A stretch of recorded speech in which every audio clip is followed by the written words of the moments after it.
The Malay Peninsula is a landmass of Southeast Asia, covering the present-day countries of Thailand and Malaysia. The old kingdoms situated on the peninsula were interlinked with a common history, spanning across many different eras. The landscape of alternating mountain ranges run the length of the coastal zones of the Andaman Sea and the Gulf of Thailand. This location brought together people of different ethnic and cultural backgrounds who arrived here from distant lands. The word Malay or Malaya, which we are familiar with, is used to describe a Malay ethnic group called the Oghae Nayu. The peninsula was named Malay after the majority population. And yet, there are groups of jungle people who also call the peninsula home. Malay ways of life on the peninsula generated practices that blended with the environment. This also meant blending with the ways of settlers who arrived here from lands near and far. The result is a widely diverse cultural landscape that the word Malay has come to stand for. The meaning has a special identity used to communicate to the outside world, a meaning associated with Malauir, which refers to a kingdom in the Malay Peninsula that has captured the popular imagination over the course of historical periods. Malay belief systems are not restricted to the mainstream religious faiths. Folk beliefs founded upon reverence of the natural elements are also incorporated into the mix. Alignment with the natural cycles is a concept used as a foundation for rituals serving to cleanse and purify individuals from fear. These rituals form another aspect of faith that helps people to battle obstacles that come their way. Prayers to sacred beings and rites of worship have been designed to show respect towards the natural forces and even towards the invisible dimension which lies beyond the natural world.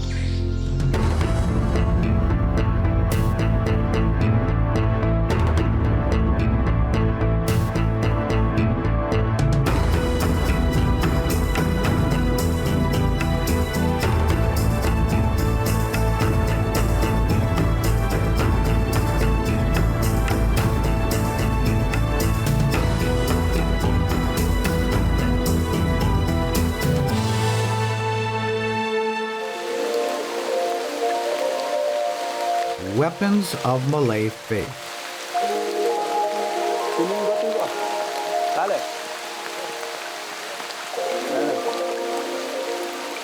Mysteries beyond the physical world generate storytelling concerning lands that are difficult to access. The seasons governing the peninsula could turn the natural elements into phenomena of extreme cruelty, with strong winds and rough seas that have led to cases of great tragedy. The fear that the people bear towards the natural forces has always been associated with higher powers, both visible and invisible. One aspect of a visible power comes in the form of leadership, or more specifically, the king. The Malay Peninsula was once divided into kingdoms whose alliances were formed via trade and exchange. Vassal states had mutual obligations to superior states, such as the payment of tributes as signs of alliance or as an agreement to not invade. During certain periods, some kingdoms accommodated governing courtiers and civil servants sent from other centers of power. For these reasons, we find old palaces and residences of governors located all over the Malay Peninsula. Some descendants of these ruling elites have made themselves available for us to speak to. They are commoners with no rank or title, and yet their ancestry has inspired them to go in search of the roots of their Malay past. The ruling elite would acquire large animals like elephants and turn them into status symbols. These elephants were used in war, for travel, and in the labor force. When elephants became closely associated with rulership, they acquired divine qualities since they represented the rulers themselves. The elephant then became a sacred being. Constructs of classes and orders among the elephant species were established.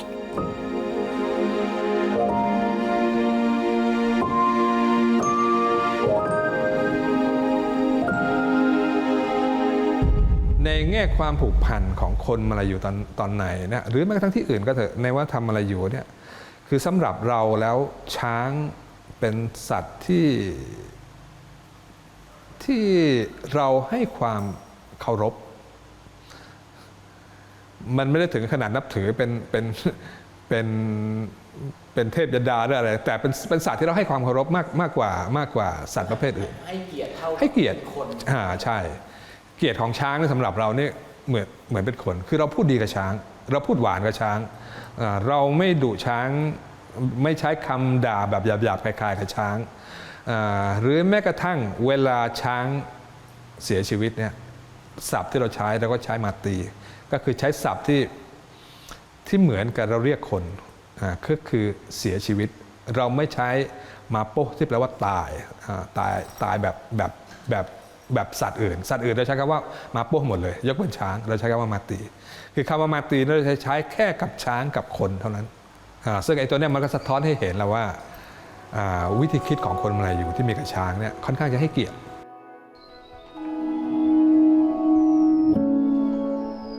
In human-elephant society, the space available to the elephant is reduced once they are no longer in the wild. Then the elephant becomes just another resident in the human settlement. This makes it absolutely essential to train the elephant so that the largest land mammal can respond to instructions from humans, and so that a mutually beneficial relationship can be built through the use of the elephant's enormous power. For domestic elephants of the Malay Peninsula, mahouts and keepers are the most essential part of their life, since these elephants cannot survive on their own, nor can they live in naturally formed herds in the wild. For mahouts, the rules they observe are based on a foundation of ancient beliefs. Rules for mahouts of bull elephants are very strict compared to those practiced by mahouts of female elephants. Due to the ethnic and cultural diversity of the population inhabiting the Malay Peninsula, including those of Buddhist and Islamic faiths, domestic elephants of this region must adapt accordingly. Beliefs and religious faiths of the keepers always govern the elephants' ways of life. When those elephants changed owners and transitioned into the care of Thai Muslim keepers, they must take part in a conversion ceremony called Oghae Nayu.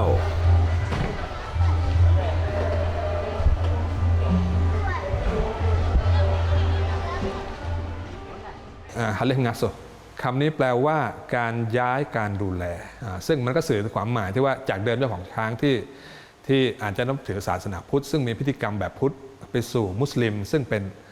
สู่คนมาลายูที่เป็นมุสลิมเนี่ยซึ่งมีไม่สามารถที่จะทำพิธีกรรมแบบพุทธได้ใช่ไหมฮะทีนี้ไอ้พิธีกรรมเกี่ยวกับช้างของอิสลามไม่มีอย่างเนี่ยเรื่องช้างเนี่ยองค์ความรู้ของอาหรับมีไม่มากแทบจะไม่รู้จักช้างจะด้วยซ้ำแบบว่าพื้นที่ไม่ได้องค์ความรู้เรื่องช้างที่เรารู้มาก็คืออินเดียใช่ไหมฮะซึ่งไม่ใช่พื้นที่ของมุสลิมมันเป็นพื้นที่ของพราหมณ์เวลาเข้ามาเนี่ยมันก็ติดไอ้เรื่องนี้เข้าไปด้วยไอ้การใช้พิธีกรรมแบบนี้คือสิ่งที่ชาวมาลายูมุสลิมในตอนหลังเนี่ยพยายามที่จะดัดไอ้พิธีกรรมเหล่านั้นตัดต่อพิธีกรรมเหล่านั้นให้ใกล้เคียงกับตัวเองในสิ่งที่พอจะยอมรับได้อยู่บ้างถามว่ามันถูกต้องตามหลักศาสนาอิสลามเป๊ะ100%ไหมไม่แต่โดยจารีตที่เคยมีอยู่โดยความเชื่อที่เคยมีอยู่โดยความคุ้นชินที่เคยมีอยู่จะทำยังไงที่จะดัดตัวเนี้ยที่เข้าไปสู่วิถีชีวิตของตัวเองซึ่งถูกศาสนาอิสลามกำกับอยู่เนี่ยยังไงใช่มาใช่มาใช่ต้ยใช่มาให้มาใช่มา Mudah-mudahan toh tukar bahasa nyamuk lah, nyamuk bahasa kita. Tukar no nyamuk no puluk no pepah apa bahasa tukar bahasa lah. Yo banyak karogo. Yo 7.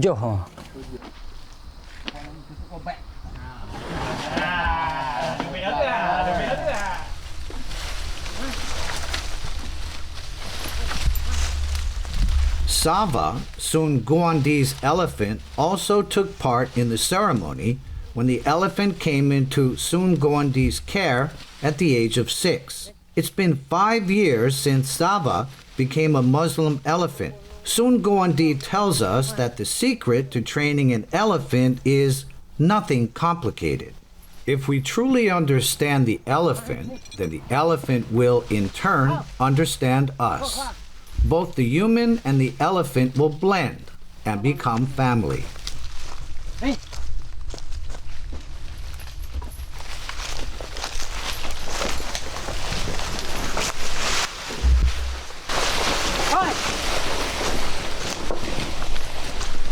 Kabaso ni dia pakai masa panjang sikit. Dia suka kita ajar narik, ajar buah tekak ini lah. Jadi kita ajar buah dia boleh buat, kita nak bagi makan dia. Baru dia dah pandai. Kalau kita tak bagi makan tu, dia lama sikit. Dia tahu kita suruh buat baik mana dia boleh makan. Kalau kita suruh narik, suruh apa. Kita buah dia boleh buat hari kita nak, kalau kita nak, kita bagi makan dia. Dia boleh dia tahu tengah kalau kita nak tu dia boleh buat.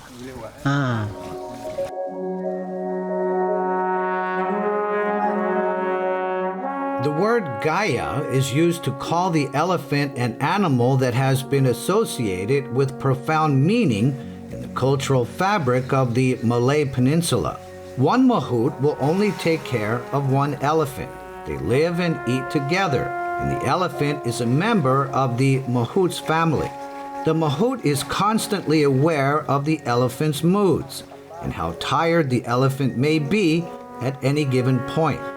The mahout must always be on the lookout for any potential situations which may cause the elephant to panic. And following the completion of a ceremony, the mahout must show the elephant love and affection as an expression of gratitude.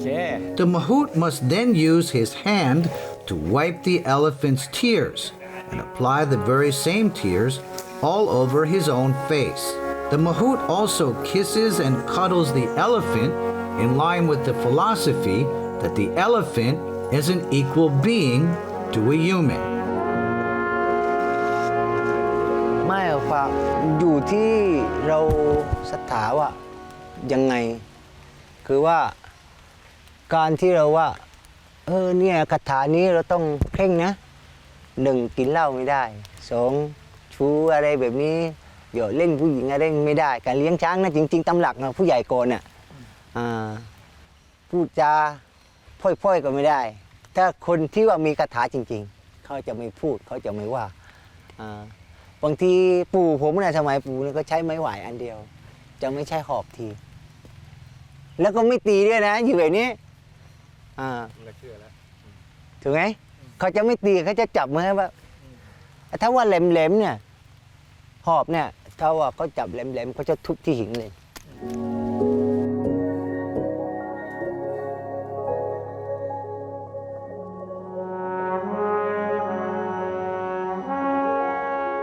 The forest is still the elephant's home, where they feel safer than they would in a city. Some elephants cannot tolerate their immediate surroundings and go into an aggressive mood for many days. Elephants need to take part in a major period of training before being able to come together to stand in a row in a ceremonial setting or a traditional festival. Even calves born into human care cannot be trusted when left to their own instincts. The important rituals from ancient times would not have been able to be conducted without the presence of elephants. Even when the elephant is being transferred to live in another location, there needs to be a ceremony to bless that transition.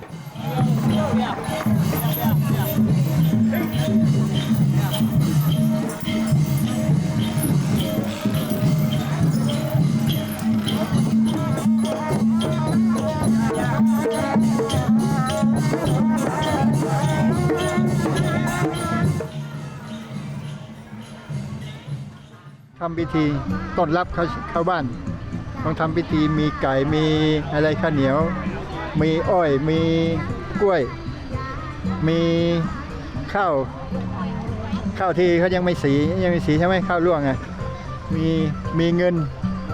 จะตังเป็นไหว้ครูไงต้องรับเข้าบ้านต้องหาวันด้วย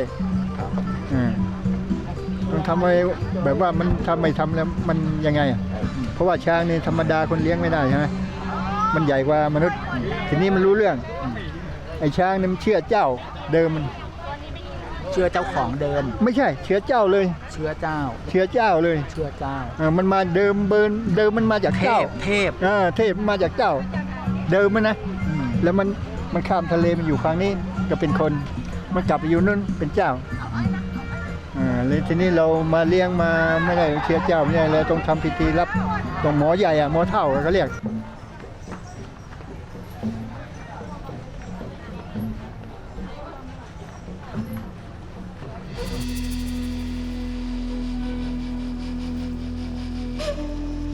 Weapons such as the garis are another exhibition of power and status in Malay society. The garis, as it is known in the Malay language, serves as a weapon tied to one's personal identity used in battle and self-defense, a form of jewelry or accessory for ceremonial dress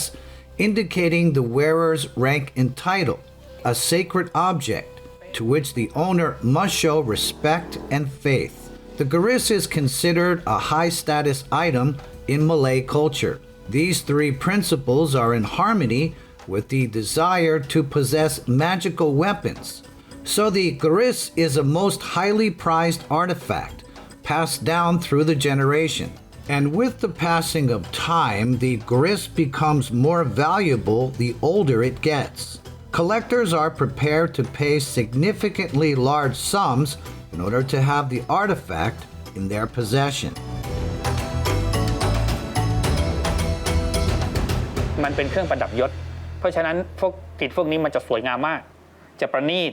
แล้วเขาก็จะไม่ได้เหน็บถ้าขนบโบราณจริงๆเขาจะถือก็เหมือนถือกระบี่พระราชทานนี่แหละครับจะมีขนบเอาไว้ออกงานราชพิธีเท่านั้นให้รู้ว่าใครเป็นใครSheets of metals are layered upon each other, folded and hammered repeatedly until the result is a sophisticated dagger. Metallic patterns and designs are then embedded upon the face of the garis blade. These designs are no different from fingerprints, unique to the creativity of each garis maker. And here lies the enchantment of the garis, which is a weapon of Malay faith. The garis is passed on from an individual in possession of power to one on the receiving end of power. It's passed down from ancestors to descendants. The original functions of the garis include self-defense, spiritual support, and blessing towards the carrier. The garis also indicated the social status of the owner. Over thousands of years, the garis has been passed down from one generation to the next. In this day and age, there remain a good number of Malay people who are in possession of garis artifacts.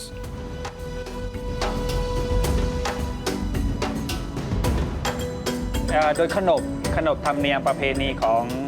องคนถือครอบครองกรีดอย่างน้อยปีละครั้งที่จะต้องเอาออกมาเช็คดูสภาพดูความเรียบร้อยว่าพร้อมที่จะใช้งานไหมหรือมีส่วนสึกหรอที่ต้องซ่อมแซมฟื้นฟูอย่างไรบ้างโดยหลักเราก็จะยึดวันที่1มุฮัรรอมวันที่1ปีใหม่ของปฏิทินมุสลิมนะครับปฏิทินอิสลามแล้วมันเป็นเดือนมุฮัรรอมเป็นเดือนที่เขาห้ามก่อสงครามด้วยใน1ปีจะมี4เดือนที่ห้ามก่อสงครามหนึ่งในนั้นก็คือเดือนมุฮัรรอมนี่แหละครับ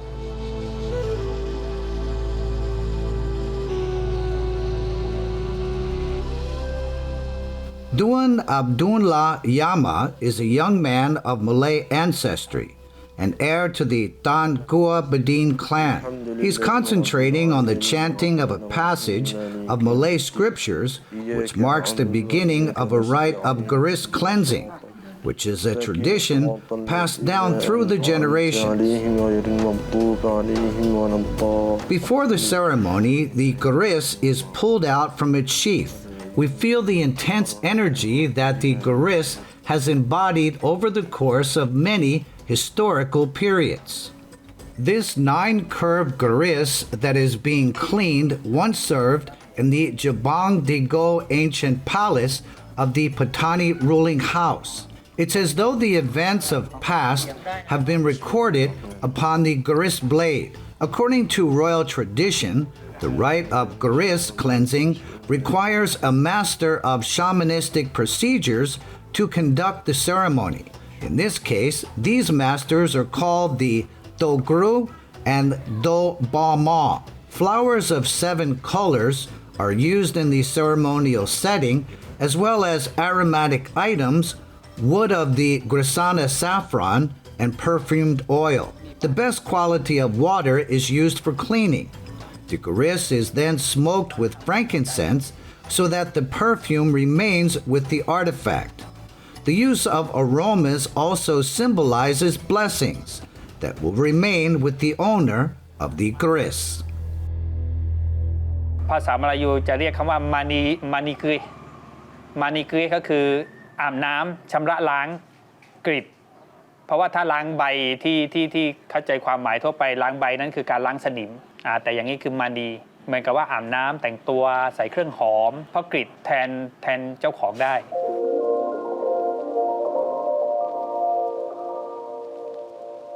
ขนบโบราณเนี่ยเวลาเครื่องประกอบในการแต่งงานเนี่ยฝ่ายชายก็จะยกง่ายๆคือเอากรีดมาแล้วก็ด้วยกรีดเล่มนี้แทนตัวข้าขอมอบกรีดเล่มนี้ที่เป็นตัวแทนข้าเป็นชีวิตของข้ามอบให้เจ้าผู้หญิงก็จะรับไว้ออกมาเชยชมสักพักก็ด้วยเกียรติแห่งข้าขอมอบกรีดเล่มนี้คืนให้ท่านเพื่อให้ท่านใช้กรีดเล่มนี้ปกป้องตัวข้าและครอบครัวเราเนี่ยเป็นเหมือนสัญญาระหว่างกัน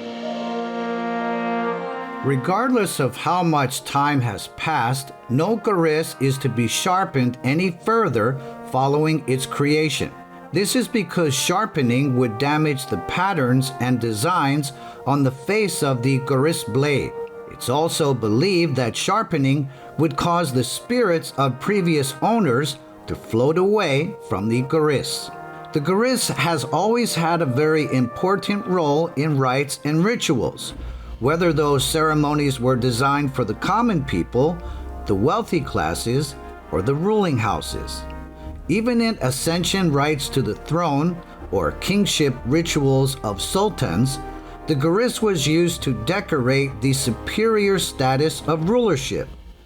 During the period of the 7 vassal states of southern Thailand, the garis was used in the swearing-in ceremonies of the rulers as their expression of allegiance towards the king of the empire. คือในหนึ่งรัฐมันก็จะต้องประกอบไปด้วย3องค์ประกอบนี้เจ้าเมืองคือง่ายๆฝ่ายปกครองฝ่ายบู๊พวกแม่ทัพนายกองฝ่ายบู๊และก็ฝ่ายขหบดีคือฝ่ายเศรษฐกิจที่หาตังค์เพราะฉะนั้น3องค์ประกอบนี้คือตัวหลักในการปกครองบ้านเมืองแล้วไม่ใช่ใครจะถือครองได้และไม่ใช่ใครนึกอยู่ดีๆอยากแกะอยากทำต้องเป็นระดับเจ้าเมือง Most garis artifacts are hundreds of years old. Some are up to 1,000 years old. Some have had owners over many scores of generations. And some are now in the hands of collectors. Regardless of who the owner is, every garis carries stories of its history, as though the object itself is alive, with its very own spiritual life force.